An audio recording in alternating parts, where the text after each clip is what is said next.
Hey there, welcome to the Jeff and Heidi Show, where you're going to have the opportunity to listen to and learn from everyday entrepreneurs. Hi, this is Heidi Anderson with ECI Secure Pay. My co-host, Jeff Heggie, is not able to be with us today, unfortunately, but we have today Charles Vega, and he is an attorney, but he's had quite the entrepreneurial journey to get to being an attorney. So without further ado, I'm going to turn over to Charles to tell us more about how you got started. Well, Heidi, thank you for having me. I appreciate it. One of the things I think is important to realize is sometimes people think about, their careers. And in my case, it was, I got my bachelor's degree going to night school and had a family and worked through that. And then later, after second or third career, I'll say, I decided to make some changes in my career. And I decided to go to law school, which was something I always wanted to do. And it's one of those things that you think about, you want to do, and then you go, if you don't do it now, you're never really going to do it. So I decided to go to law school. My wife was kind of very surprised, when I talked about it, and she said, "You're going to do what?" Now, this might be kind of a personal question, but how old were you when you made this big decision? I was 57 years old. Okay, wow, you don't look that old now, so that's pretty good. Yeah, So it helps right now. Okay, yeah. So I had worked for basically the AT&T, Siemens, which is a big German company before. I've been in sales and marketing, worked for the federal government, and then just really came home one day and said, I'm going to change careers. And my wife was like, "Are you kidding me?" I'm like, "No." I said, "This is something I always wanted to do." And then, to get into law school, you have to take the law school admissions test, the LSAT, right? So you have to study for that, and you get all these thick books and the crazy part about it, I'll say, part of the journey was I was out of school for probably 25 years, and to get back into that mode of studying, because especially even in law school or even before, when we passive read, we read a newspaper or a magazine, you're not tested on that. But in this case, you're really tested on it. So you have to really understand what you read. But to get into law school was really the first hard part. How do you get into law school? Because a lot of people don't, unfortunately. And I remember very distinctly that I went to visit the law school that I actually got accepted to prior to getting accepted, just to see what the law school was like. And I had never stepped foot in a law school before. And I remember walking in, and there was the bookstore was kind of up front, and they had this mannequin outside, and it had a logo on a shirt with the law school's name on it. And I thought, wow, I'd be really proud one day to be able to get accepted and wear that shirt, right? Which law school was it?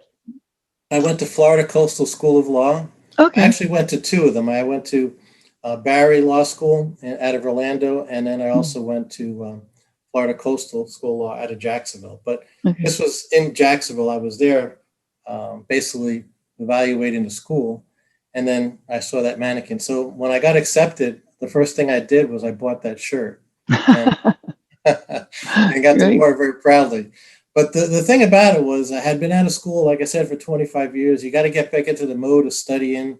Most of the people, not all, but most of the people were a lot younger than me. But the good thing about it was that, I learned a lot when I was there, but the first year was really brutal. Unfortunately, more than half the people either got kicked out or dropped out the first year. And the statistics get even worse every year that goes on. And all I kept saying was, I want to do this. The only way to do it is to keep moving forward. And it was one class at a time, basically. You took several classes, but to me, it was one step at a time. And I kept the momentum going. I didn't even take off for summer break. I even took classes in between classes, which are called intercession classes. So between spring and fall, they have these classes that are like a week long. I would take that class and to get through law school and keep the momentum going. Some people are like, you need a break. I said, no, I got to keep going. And my wife was great about it, where, the simple things like, just throwing out the garbage or doing something in the yard. I had to stop all of that. My life was, I drove 180 miles a day from basically Daytona Beach to Jacksonville. Each way was 90 miles. I would go to work during the day. I would leave I would drive there an hour and 15 minutes if traffic was good. I'd get there.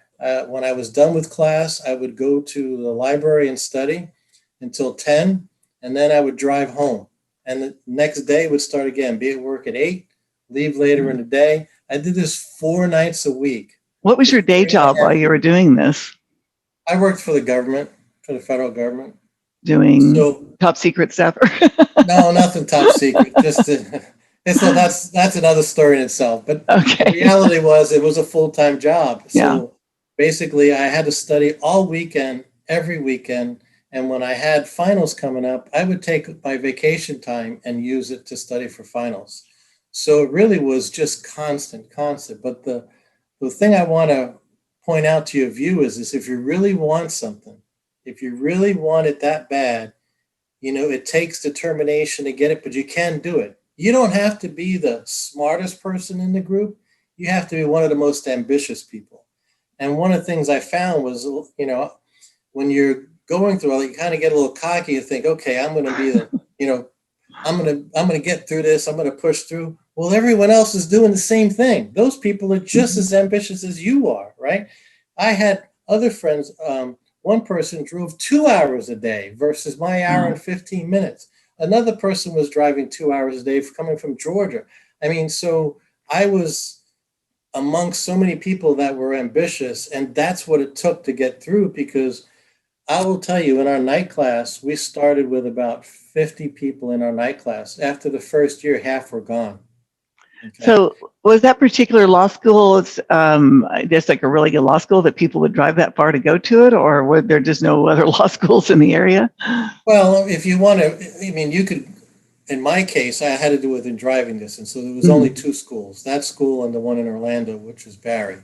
So I ended up going to both because I wanted some classes were not offered in the evening that I wanted to take, so I would supplement it by going to Barry Law School. So I really was going to 2 law schools to make sure. So the hours would go back and forth. They would combine them, or is it different in law school? My schedule. In other words, Tuesday, Thursday might be out of Orlando for a semester, because Orlando was closer. That was an hour, or 45 minutes, so that was a lot better. And it wasn't as crowded, the route. But the reality was I went to basically 2 of them. I graduated from Florida Coastal School of Law. But my point is, though, that the people that were sitting next to me were just as ambitious. And that's what it took to get through. Because by the time we got to the end, you're probably 50% of those people made it. And then 50% of those people end up passing the bar. I was fortunate enough that I passed the bar the first time. There are people that take it 2 and 3 times more. It's a brutal test. And you really develop I found a new respect for attorneys that went through all of this before me, So my point is that to your listeners, though, and your viewers, is that if you really want something, it can be done. I was never in law school. There's what's called the grades are curved. I don't know if you're familiar with that, but basically the rule was the bottom 20% of your class would fail automatically. And then they would only give 2 or 3 people a class an A. That was it. You couldn't get more than 2 or 3 people. Everyone else fit in the middle somewhere. So I feel fortunate enough that I ended up with 3 A's through law school, okay, out of all of the classes. To me, I just wanted to pass, right? But I ended up with 3. So I was thrilled with that. There were other people that had higher grade point averages, but, they weren't working during the day as well, too. So But the reality was I got through it semester by semester, or class by class, semester by semester. And after a while, you start looking at it and go, I'm getting there. Just got to keep moving forward. And that's what motivated me, was just, I saw the end to it, How long did it take from making this big decision to passing the bar? 5 years. 5 years. So from the time you decide you have to take, study for the law school admissions test, you got to, get the process to get accepted. Then once you get accepted, then go through law school. And in a night program is 4 years. I did it in 3.5. Okay. Because I didn't take any breaks. And like I said, I doubled up on things. Right. And then once you're done, you have to basically take time off to study for the bar. You can't it's not a regular test. It is a brutal test. And so you got to study for that. And that's 10, 12 hours a day, 7 days a week to study for the bar. If you don't do that, you won't pass. Wow. And what's crazy about a lot of these things is I wish somebody would have told me that ahead of time. This is what it takes to get to make it through. Oh, so you didn't? Well, maybe, but if you knew, maybe you would have gone, that's too much. But since you didn't Maybe, know, I don't know. Sometimes that's good. Sometimes Yeah, we you're right. don't know, right? Right. So when you finished up, were there like law firms that were recruiting you, or? Well, that's interesting. For me, I've always liked working with people. I was always been sales and marketing, so I always liked being the Mhm. front person talking to clients. And when you come out of law school, the bigger firms really want to hire somebody who's going to do research in the back room Right. and support and the smaller firms usually can't afford somebody who's been an executive in the field before, right? Mm-hmm. So um, so what I did was I said, okay, I'm not the type of person to be in the back room, and you can't afford me, so I'm going to open up my own law firm. There you So go. that's what I did, and then we're right now. The good news is we're busy. My marketing background, the phone is ringing. It's a good problem to have, right? Um, and I have another attorney that works for me out of Miami, another one out of Orlando. I've got a private investigator. We have a legal assistant. So we're What kind of growing. law do you practice? So mostly we do probate. We Mm-hmm. do personal injury. A lot of personal injury cases, automobile accidents. Mm-hmm. Injured at work or injured in a location, and we do a lot of work with a lot of small and medium businesses. That's really our big focus. Okay. Yeah, it probably was a huge benefit to come into that with a marketing and sales background, because I think a lot of, especially younger people, they come out of law school and they wouldn't know how to promote themselves or sell themselves. And that would be also, I think, great for presentation skills if you are in court or something like that. Absolutely, all of the above. And in fact, one of the things that made me successful in that is that I was good with people. People, I always felt treat people like you want to be treated and be honest Right. with them up front. And if it's something that's not a good fit, then you tell them this is not a good fit. And if it is, here's what it is. And you develop a reputation. And I ended up knowing a lot of people. So even though they knew I wasn't an attorney before, I got a lot of calls from people. Hey, I have an issue. Can you help me with that? Right. Because of the reputation. So that part helped. In addition, too, is when you know how to talk to people, and that may sound simple, but it's not. When you know how to work with people and all of that, that's a big advantage you have in this business, because Mm-hmm. that's what it takes. Not only in court or working with clients or opposing counsel, you're negotiating all the time with opposing counsel. And believe me, people know who the attorneys are that are I'll say professional and Yeah. willing to work with you, versus somebody who's just going to keep beating you up and really, they develop a different reputation, I'll say. Mm-hmm. And I have found, like I said, when I got on, I found a new respect for attorneys. And when I came out, the people that were willing to help me along was tremendous. And I always said, it's like standing on the shoulders of giants. There are a lot of people that have many more years of experience, 30 years experience, that are helping me out of the goodness of their heart, or because they feel they've got somebody that they can help, Were these like friends of yours already, or did you meet them in law school? Or were they professors? How did you find people that were so supportive of you? All of the above. Okay. One of the first things I did when I was licensed was I went to at least a dozen attorneys that I did not know and said, look, I'd like to just talk to you. I'm thinking about this. What do you think? And I will tell you, most of them, 90% of them, agreed to meet with me.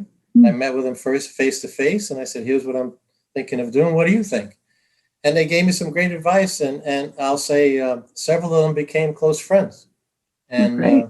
it's one thing about laws. I don't care who you are, even if it's been 30 years, you don't know all the laws, and even if you're fresh out of law school, you know the latest laws, but there's always some question. And attorneys talk to each other more than you ever realize about things. They bounce things off of people. And I do that all the time. I know where to find things. We have the research tools that we subscribe to find out laws, but I certainly pick up the phone and go, hey, what do you think about this? And they'll give me some advice about it, and it works. That's great, because you know how to develop those relationships, and that's right. So what was your biggest struggle? I mean, it sounds like everything kind of fell into place, but I'm sure there were a few little bumps in the road. It may sound rosy. I mean, it's a good I'll say it's a good end. I'll say, and I'm not saying it's near the end at all. I just mean that um, the struggle really is, I'll say, is I didn't realize how tough law school was going to be. Mm. I will say that the professors I had at both schools were tremendously helpful, but the amount of reading that you have to do and comprehend, like I was saying earlier, I mean, 100 to 200 pages a week, and then have to be tested Mm-hmm. on it. Right. And then to know that the bottom 20% fail that class. I mean, the pressure is tremendous. And so getting through each class, passing each grade. Luckily, I never failed a class or never failed a test, but the reality is the pressure is there. I mean, it's just tremendous. So I'll say each class was tough, and there were some that were just plain brutal, you know, and you had to put in the time. Everybody said at the beginning, if you don't put in the time, you're going to be out. And it is a very true statement. You had to put in the time. So what about when you got out and you started your own law firm? Like you said, you attracted some great mentors. You had your sales skills. What were some of your challenges becoming an entrepreneur as an attorney? Well, the first thing I'll say is, what form do you fill out? So, you know the law, or you know where to find the information, but each jurisdiction is different when you're submitting forms. So whether it's a motion for this or a motion for that, it's like, where do you get those forms from? It's not like you can go to the clerk of court and they'll give you the forms. I got it from all these other attorneys. Hey, Jim, do you have a motion for a dismissal? What's the format? I'll get one of those and then change it around. That's one of the biggest things was the forms. So when I say, I kid around, but the fact is, there are probably at least 100 different forms that we have. Now we have a library of them, but before was like, okay, what's the form for that? You can't just go on LegalZoom. No, LegalZoom, or I'll just say, people that fill out forms on their own, they become our clients later. Yeah. It's kind of like the We Fix $6 haircuts. We fix exactly. LegalZoom documents. Said something the other day because we do estate planning for a will, and she says, I can get a form. I said, yeah, you're not paying for the form. You can buy a form for $1 somewhere or whatever, but you're paying for an advice of a professional. Right. That's not the form. I said, we take what you want and we transpose those into the proper forms. Right. It's not like, fill out this empty spot here. I mean, if that was the case, that's what a lot of companies do. And a lot of people think that that's the cheap way out. And then they become clients later on and spend a lot more money, Right. Well, people don't call attorneys because they're happy about something. They call them to have a problem, right? And it's because they did a business, opened up a business, and they didn't have a business agreement between the partners. They just, we just love one another. Everything's going to be great. 3 years later, they hate one another. How do I get out of this? So, it's the same thing. I kind of like having a prenup for business. Exactly. It's crazy.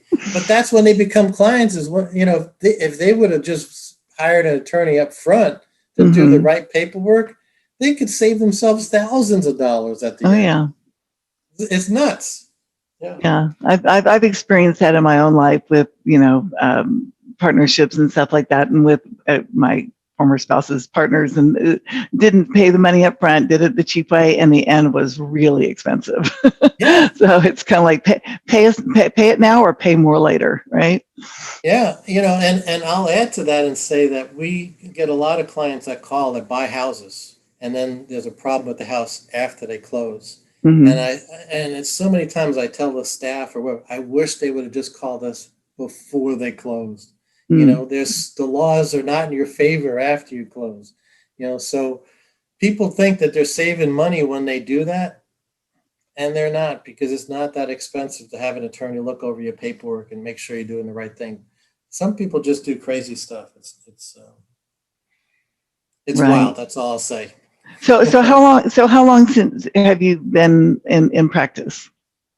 So May 20th of 2019, we incorporated. Opened up my firm to start with. So it was myself and my wife did the paperwork, and that's how we started. Yeah. And the first 6 months, like any business, you're setting up your website, you're starting to meet people, you're letting people know this is what you're doing, simple stuff, but it takes longer than you think. Right. And then I'll say, we started getting calls and we started getting busier because people started, calling us and, hey, I heard you doing this, or can you help me with this? And if I couldn't help you, I'd pass it on to somebody that would. Right. Like we don't do employment law. So someone will call and say, hey, do you, no, that's not me, but I know somebody, that you could talk to. Well, we don't do family law, we don't do criminal law. I come from a cop fireman family, so criminal defense is a no for our side. The antithesis, right? I think I'd be banned, right? Well, so that's really I'll say to your viewers is that if you really want something, you can do it. A lot of people who are motivated say write your plans down. I didn't do that, but I was pretty focused on what I wanted, and it was kind of that once you take that first step, then you got to keep going. And if you don't think you're not going to doubt that you're not going to make it, there are many times you go, man, what did I get myself into, right? But you just got to go, okay, keep going. And then the deeper you get into it, it's like, heck no, I'm not quitting. I don't care what they put me through, Now, is there a next step, like a next rung that you're aspiring to? I don't know, writing a book, having a show, or like I tell a lot of people that call us, so you don't see me on TV, you don't see me on the radio. I said, right now, just want to be able to stay. I don't think we'll get much bigger. Maybe one more attorney or so, but other than that, we're good. I don't see it. To me, I'm happy with what I'm doing. I don't need to be the big person on TV and doing all. It doesn't need to be. I just want to. I'm enjoying what I'm doing, and that's what I want to do.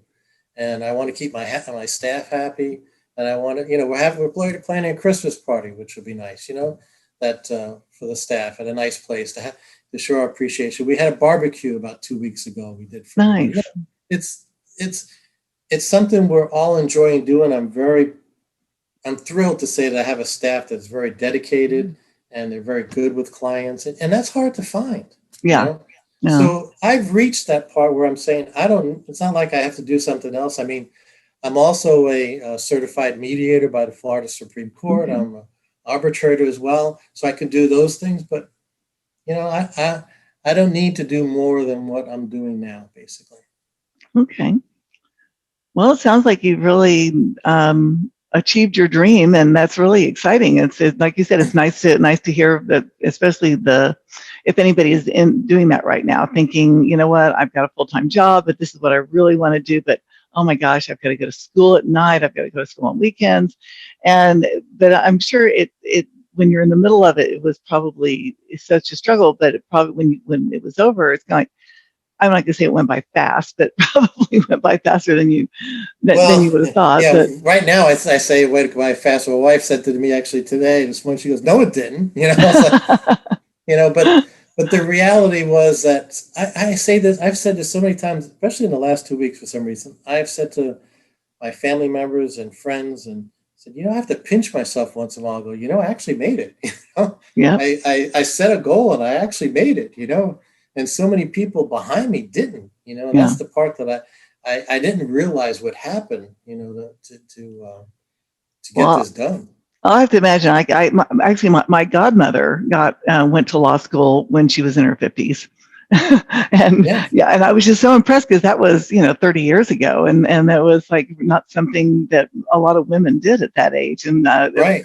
And I was just really held that in very high esteem that she was able to do that. She wasn't working full time while she was doing it, but it was still very impressive to me. I can't imagine going to law school at this age, but so I'm enjoying it now. And matter of fact, a couple of years ago, I have twin sons, and one of them said, I'm thinking of changing careers, Dad. I'm like, well, I said, well, what do you want to do? He says, I like to get into cybersecurity, right? Huh? And I said, well, you're going to have to get a master's because your bachelor's isn't going to help you with that. And he goes, but Dad, I got a family. I'm going, yeah. Yeah. Okay. If that's what you want, you're going to have to go do it. And I guess I motivated him, and he did. He went to night school, and he got his master's in cyber. And like 2 months later, a major company picked him up. Great. And he's thrilled. And that's what it's about, though. It's about saying, what do I want to do? Right. And then saying, okay, how do I get there? Right. You got to think about it. What do I have to do to get there? And then how am I going to do that? Right. And you'll find a way. If you really want it, you'll find a way. And that's really what I try to tell people, that, I like doing these shows because I want people to realize, if you don't like what you're doing. I went to a motivational speaker when I was probably in my 20s, and the guy said something that stuck with me a long time till to this day. He said, if you're not happy with what you're doing, you're not a tree. You can move.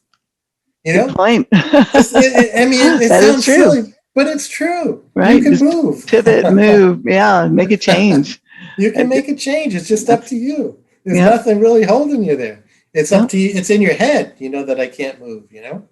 Like I said, where there's a will, there's a way, right? There's a will, there's a way. Absolutely. Okay. And I have one of those shirts still from the school. And now I even have a shirt with the law firm of Charles Vega, PA, right? So everybody on our staff has one of those shirts. So I went not only and got the shirt that I dreamed about wearing to go to law school, now I have a shirt that has the law firm's name on it, right? That's really exciting. Congratulations. Thank you. It's been great hearing about you. How can our listeners, if they want to learn more about you, or how do they find you? Go to basically our website, www.charlesvega, that's V as in Victor, EGA, PA.com. So it's Charles Vega, PA, like Paul Apple. It's basically practicing attorneys with the PA stands for. So it's charlesvegaPA.com. Our contact information there, a little bit about me and the company and everything else. Okay, great. And are you on LinkedIn and Facebook and all that, or are you just more your website? Facebook as well, yeah. Okay. Matter of fact, if you just Google Charles Vega, you'll find me on there. We also do, my wife and I actually teach personal safety to women and children. Oh. So we had our own television show doing that in the past. We've been on national TV. So interesting. You'll see either the law firm or that when you Google my name. So okay, great. But so we teach women and children how to avoid and how to escape an attack versus staying and fighting. That's our program. That's a great program. That's really good. And there's a link from our website to that too. So if they want to know about that, they can go to our website and click over. Okay, great. Well, thank you, Charles. I appreciate your time. Thank you for coming on the show. And I'll sorry, I'm just like when Jeff gets the recording, he'll put all this together and he'll let you know that that it's ready to go. Perfect. Okay. No, well, thank you very much, Heidi, for having me. I enjoyed it. It's always nice to be able to help other people and let them see that there's light at the end of the tunnel. Right. All I have to do is take that first step, right? Very good. Well, thank you, Charles. Have a wonderful rest of your day. You too. Bye-bye. Okay, bye-bye.